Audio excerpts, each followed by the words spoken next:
The technological gap. The vast emptiness of space stretched before Captain Alina Chen as she stood on the bridge of the Earth Defense Force vessel Resilience. Her hands were clasped behind her back, a posture of calm authority that belied the tension in her shoulders.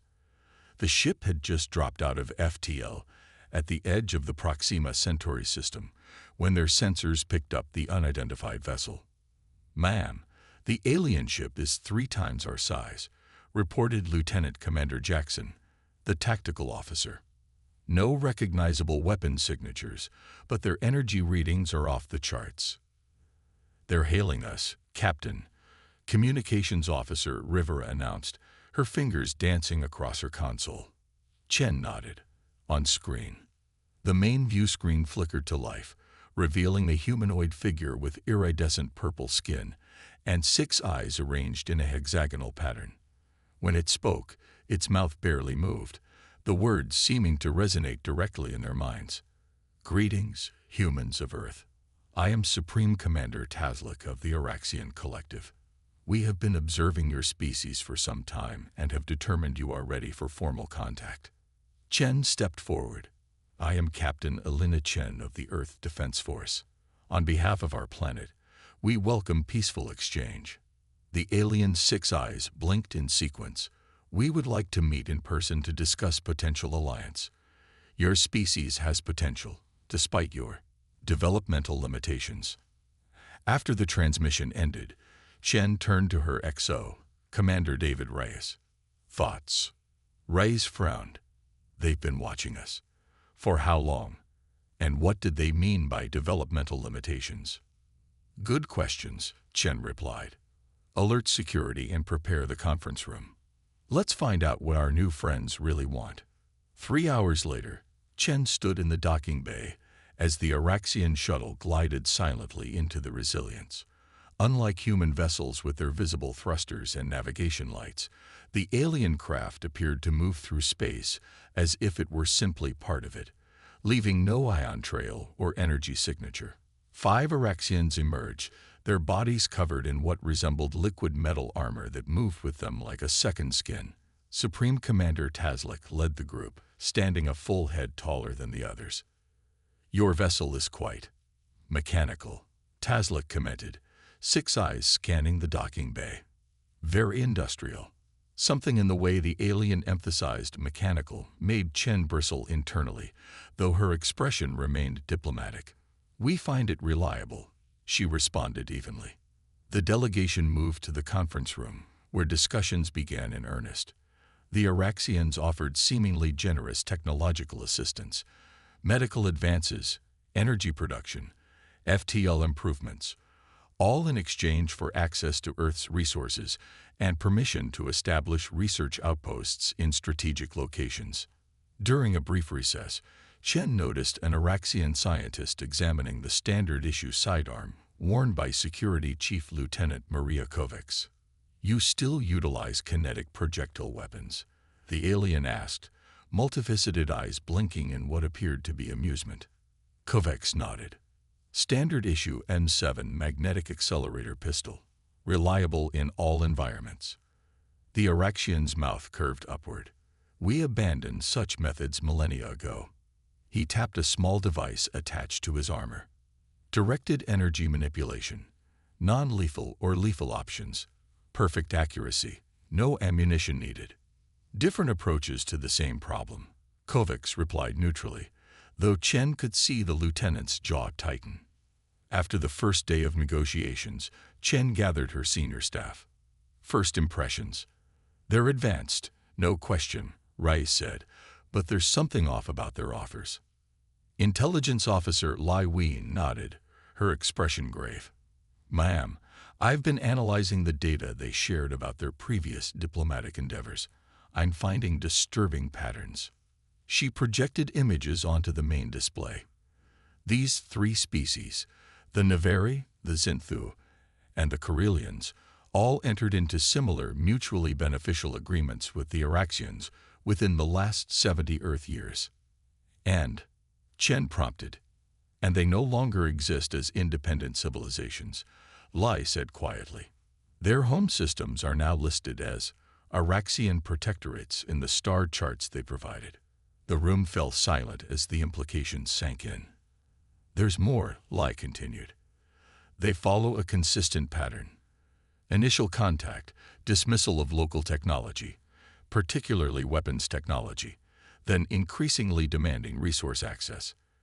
A conquest strategy, Kovacs said. Classic wolf in sheep's clothing. Chen stood, decision made. Send coded transmission to EDF command. Status yellow. And Lieutenant Kovacs, quietly prepare combat loads for all security personnel. I want a full inventory of our armory capabilities. You think they'll attack? Rise asked. Chen's gaze drifted to the viewport where the massive Araxian ship loomed. I think the conquest may have already begun the moment they call our weapons primitive.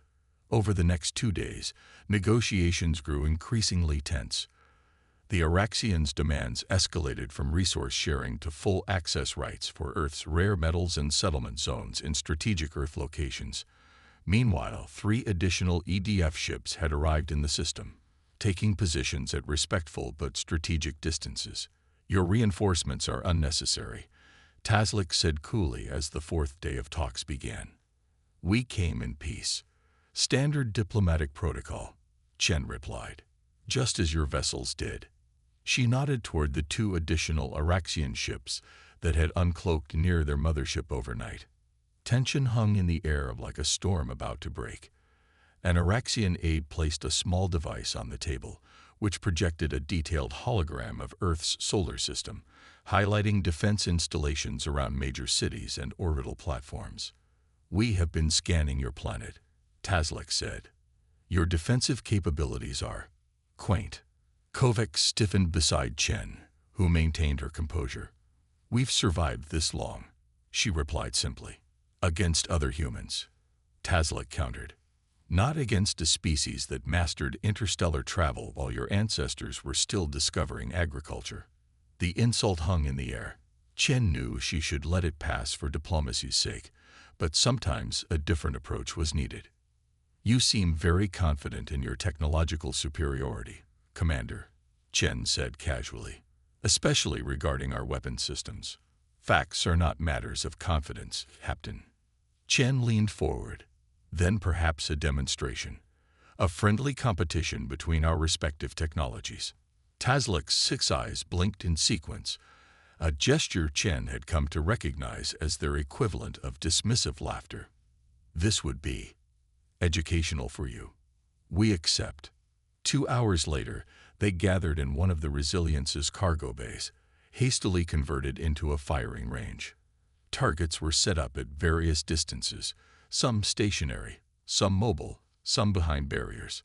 Lieutenant Kovacs represented Earth, carrying her standard-issue magnetic accelerator pistol. A slender Araxian named Vex represented the aliens, holding what looked like a thin silver rod. Simple rules, Chen explained. 3 attempts each at each target. We'll measure accuracy and effectiveness. The first targets were basic, paper sheets at medium range. Vex went first, his weapon emitting a soft humming before releasing a concentrated beam of purple energy that left a perfect, cauterized hole directly through the target's center.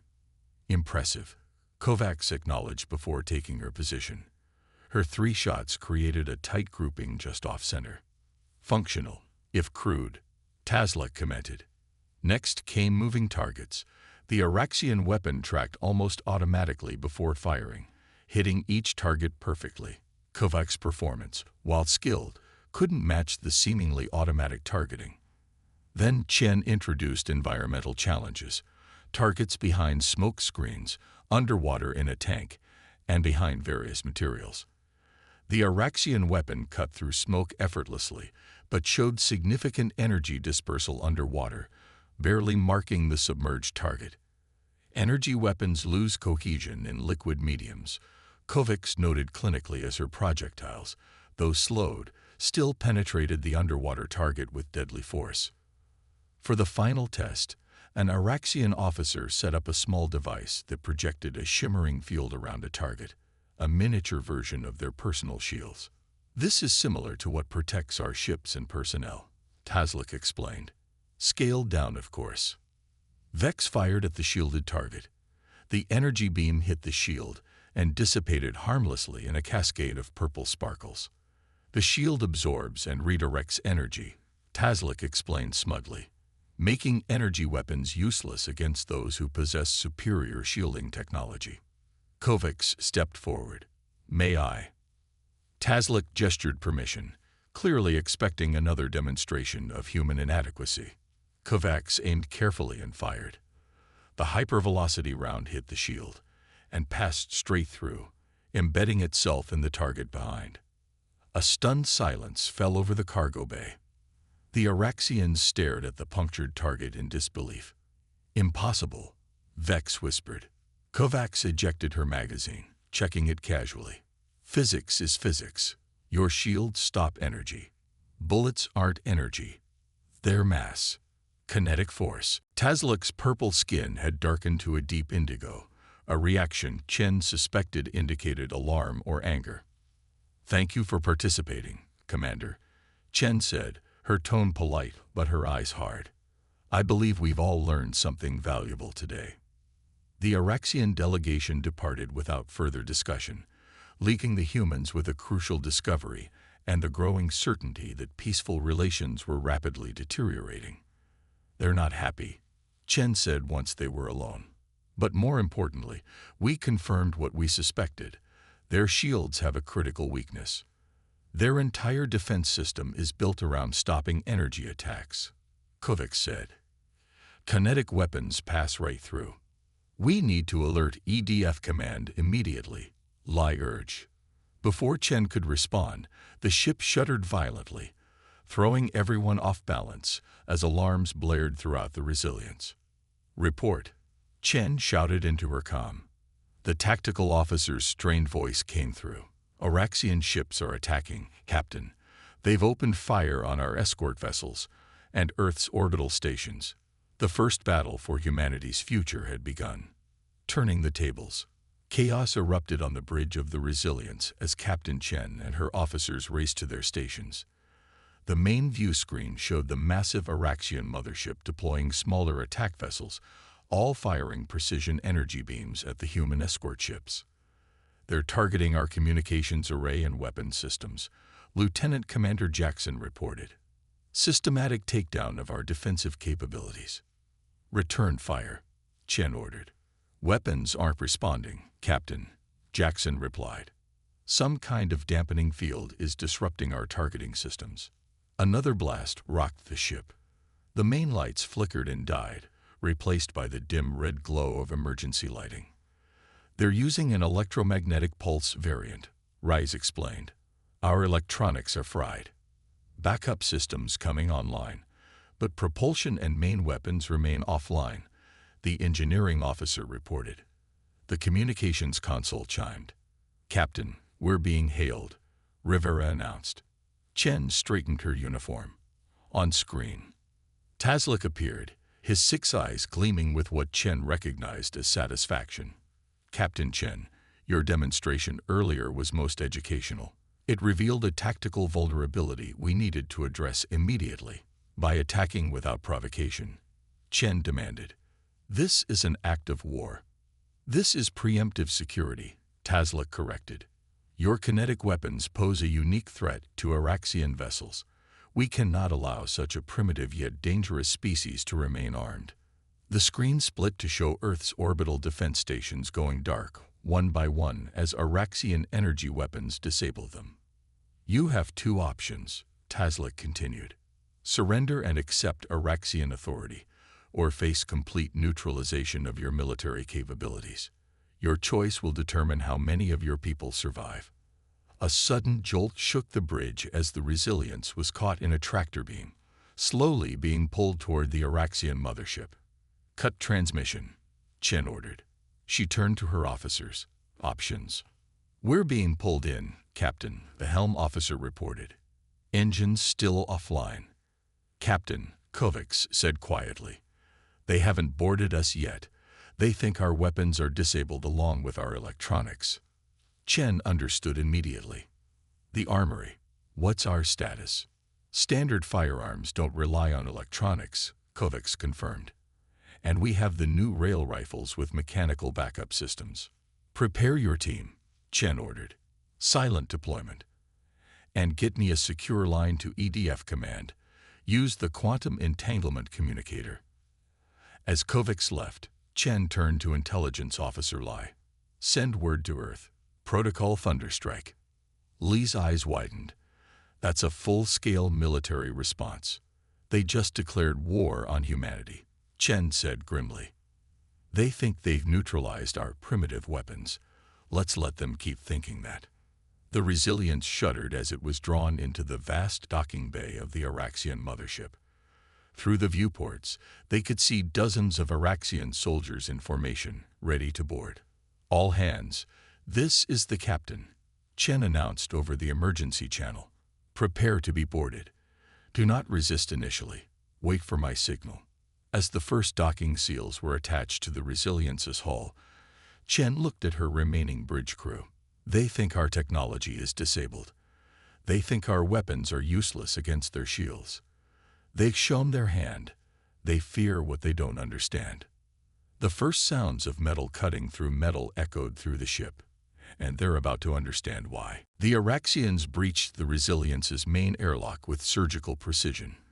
They moved through the corridors in tight formation, energy weapons held ready, their personal shields creating a slight purple shimmer around each soldier. They encountered no resistance, only darkened hallways and occasional crew members who surrendered immediately. On the bridge, Chen stood with her hands raised as Araxian soldiers surrounded her and her officers. Captain, Tazlik said as he entered, your cooperation is noted and appreciated. It will make the transition of authority much smoother. Chen said nothing, her face expressionless. Your ship is now under Araxian control, Tazlik continued. Your crew will be detained while we neutralize Earth's remaining military assets. Those who cooperate will be treated well.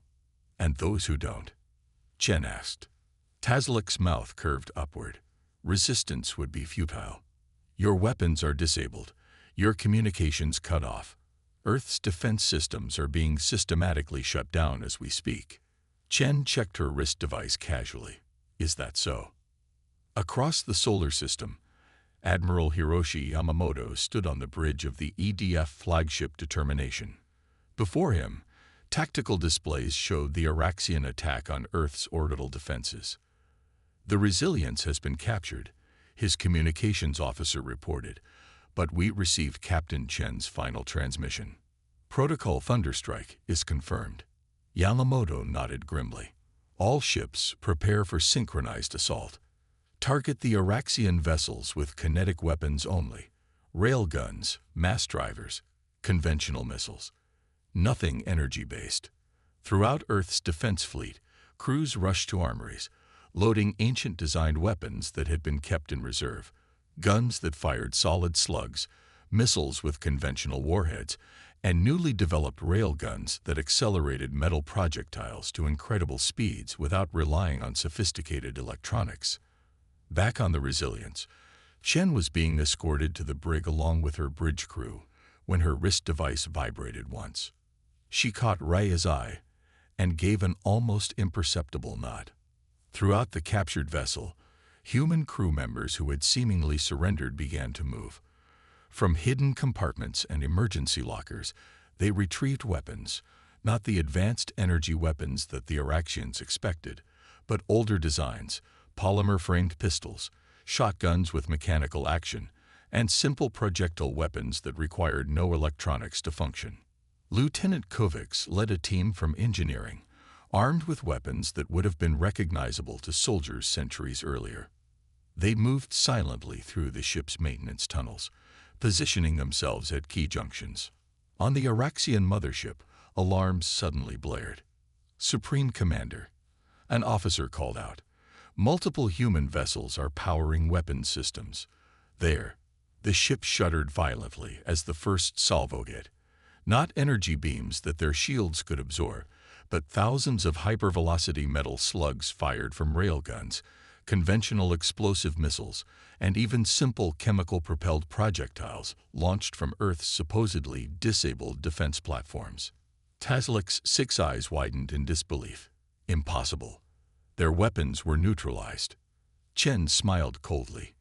You disabled our energy weapons and electronics, but humanity has been killing each other with simple projectiles for thousands of years. We never forgot how. As if on cue, the lights throughout the Resilience flickered back to life. The engineering team had bypassed the damaged systems, rerouting power through backup circuits. Now, Commander, Chen said, as Kovacs and her security team burst onto the bridge, weapons trained on the suddenly vulnerable Araxians. About those surrender terms, the battle for Earth lasted less than 6 hours. The Araxian shields, designed to dissipate energy attacks, proved nearly useless against the barrage of physical projectiles. Earth's defense forces, taking their cue from the Resilience's discovery, deployed their oldest, most primitive weapons with devastating effect. Tazlik stood in the Resilience's conference room, his once proud posture now defeated, as he formally surrendered to Admiral Yamamoto and Captain Chen. How? He asked, genuinely bewildered. How could such primitive technology defeat us? We have conquered 12 species with far more advanced weapons than yours. That was your mistake, Chen replied. You conquered species that followed your technological path, energy weapons, energy shields. But humans are adaptable. We never put all our faith in one technology. When energy weapons became common, we kept developing kinetic ones too. Redundancy, Yamamoto added. You saw it as inefficient. We saw it as insurance. And there's something else you miscalculated, Chen continued. You thought technological advancement meant abandoning older methods. We saw it differently. We take the best from our past and combine it with the new. Tazlik's 6 eyes blinked slowly as understanding dawned. Your strength isn't your technology at all. No, Chen agreed. It's our diversity of approach, our refusal to forget lessons learned, our stubborn insistence on keeping what works alongside what's new. Later, as the Araxian fleet retreated under escort, Chen stood with Reyes on the observation deck. Think they learned their lesson? Reyes asked. Chen watched the ships growing smaller against the backdrop of stars. Maybe, or maybe just the wrong one, that humans are dangerous. Aren't we? Only when threatened, Chen replied. But I hope what they actually learned is that progress isn't a straight line. True advancement doesn't mean abandoning everything that came before. It means building upon it. She turned away from the viewport, and that sometimes the old ways still have something to teach the new. Throughout the solar system, humanity began the process of rebuilding, strengthened by the knowledge that their stubborn attachment to their past, their primitive technologies and approaches, had proven to be their greatest asset against the stars. And across the galaxy, word began to spread of the humans of Earth, a species whose outdated weapons had defeated one of the most technologically advanced civilizations in known space. A species not to be underestimated.